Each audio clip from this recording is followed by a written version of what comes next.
Hi everyone, Jason from Ingenuix here. Today we're going to look at some basics of soldering and getting your station set up so that you have good success when it comes to putting components on the board. Having the right tools is critical. If you've ever worked on a car with the wrong tools, you know how impossible some things can be. I'm going to show you here the tools that I use for both surface mount and through-hole soldering. I've got an old WTC PT Weller soldering station. It's not temperature controlled, though you can get temperature control through the tips that I use. So I use a 700 degree tip on this iron. Most of the time for surface mount soldering with leaded parts, you want a temperature between 600 and 700 degrees. 650 is kind of ideal. If you're doing lead-free stuff, you probably need to go about 50 degrees higher. The adjustable soldering stations are nice, but they probably cost about 50 bucks more than the good old Weller, so it's up to you. First thing you want to do when you're getting ready to solder, turn on your soldering iron, let it warm up. It only takes about 30 to 60 seconds to get going, but in the meantime when that's going, you can get everything ready. Always want to make sure you got a wet soldering sponge, so I keep a glass of water or a water bottle that I can make sure that that's always moist. As your tip heats up, you're going to be using that sponge to keep it clean all the time, but we won't touch that until our tip is ready. The other parts that I use, I've got some soldering brass. This is a bit more abrasive way to clean your tip versus the sponge, so I kind of use these depending on what I'm doing at a particular time. Solder wick is used for desoldering applications where you're removing solder from the board. Good old solder, I use a 6337, that's tin lead composition flux in the solder, and it's a 20 thou thickness, and I find that good for all SMT type rework.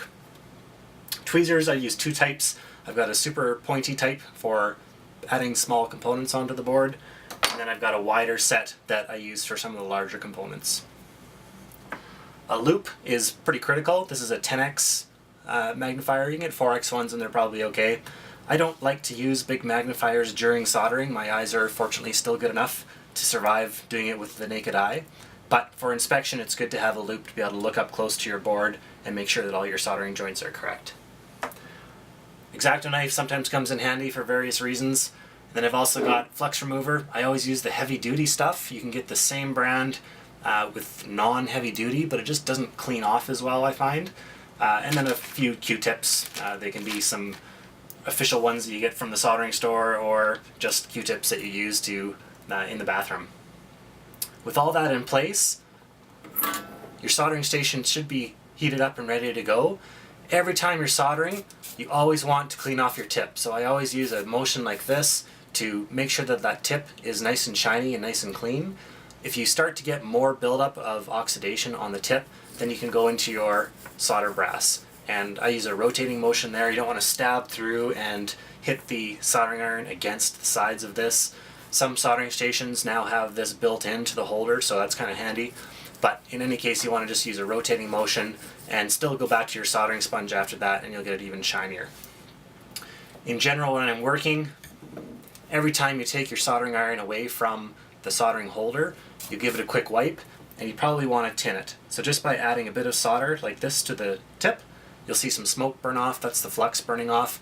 You'll get a bit of blob of solder on there, and you can wipe it off, and then your tip is ready to go for the next part that you're putting on there. As far as your tip goes, if you're trying to add solder and it won't stick to the tip, see how this actually blobs up onto the tip of the soldering iron? Eventually your tip will become more kind of like this at the top here, where you can see it won't actually attach itself to the tip. It's not supposed to here, but as you use this tip, the coating that's on there will wear out, especially if you use a too hot of a temperature in your iron.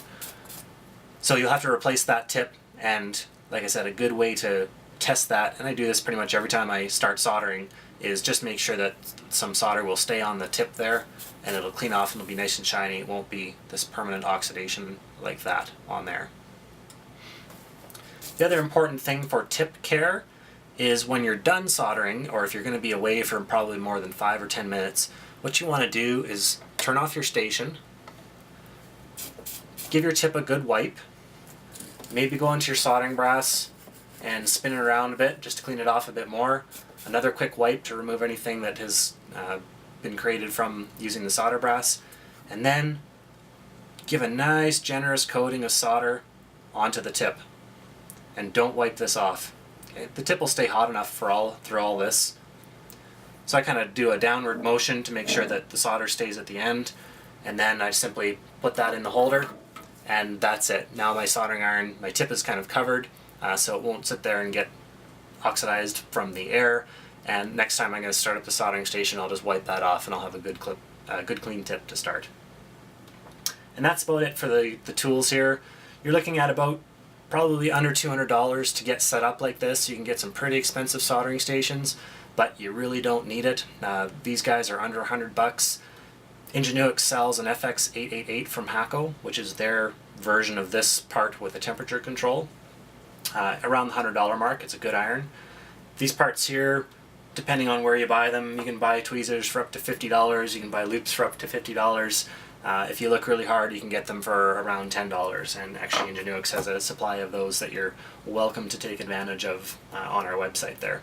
The other stuff here, a big roll of soldering, of solder like this. This will probably last you a lifetime if you ever buy a roll. It's about $25. Solder wick is pretty expensive. Expect to pay about $1 per foot of this sort of stuff. And the other tools are, you know, $5 to $10 kind of thing. So it's not too bad to get set up. A lot of this stuff will last forever, and it's great equipment.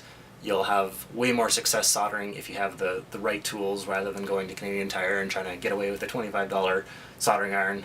You'll never have any luck with that. So highly recommended to get yourself set up and you'll be ready to go. Thanks guys.